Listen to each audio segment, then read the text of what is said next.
Hello everyone, তো আজকে আমি রান্না করব বাসন্তী পোলাও। তার জন্য নিয়ে নিয়েছি ভিজিয়ে রাখা গোবিন্দভোগ চাল, তার মধ্যে হলুদ গুঁড়ো, নুন, গরম মশলা গুঁড়ো, চিনি, ঘি আর একটু আদা বাটা দিয়ে সবগুলোকে ভালোভাবে মাখিয়ে নিলাম। এরপর কড়াইয়ে একটু সাদা তেল আর ঘি দিয়ে ভালো করে গরম করে নিলাম। তেলটা ভালো করে গরম হয়ে আসলে দিয়ে দিলাম এলাচ, দারচিনি আর তেজপাতা। এরপর দিয়ে দিলাম কাজু আর কিশমিশ দিয়ে ভালো করে ভেজে নিলাম। কাজু কিশমিশটা ভালো করে ভাজা হয়ে আসলে দিয়ে দিলাম মাখিয়ে রাখা চালটা দিয়েও হালকা ভেজে নিলাম। হালকা ভাজা ভাজা হয়ে আসলে দিয়ে দিলাম পরিমাণ মতো জল। আমি 1 বাটি চাল দিয়েছিলাম, তাই 2 বাটি জল দিলাম।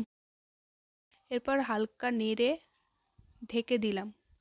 তোমরা যদি এরকম রেসিপি আরও দেখতে চাও তাহলে কমেন্টও বলো। এরপর ঢাকনা খুলে হালকা নেড়ে দিয়ে আবার ঢাকনা চাপা দিয়ে দিলাম। এরপর রেডি আমাদের পোলাও। নতুন রান্নার ভিডিও দেখতে হলে ভিডিওটাকে লাইক করে চ্যানেলটাকে সাবস্ক্রাইব করে দিও, আর ফেসবুক পেজ থেকে দেখলে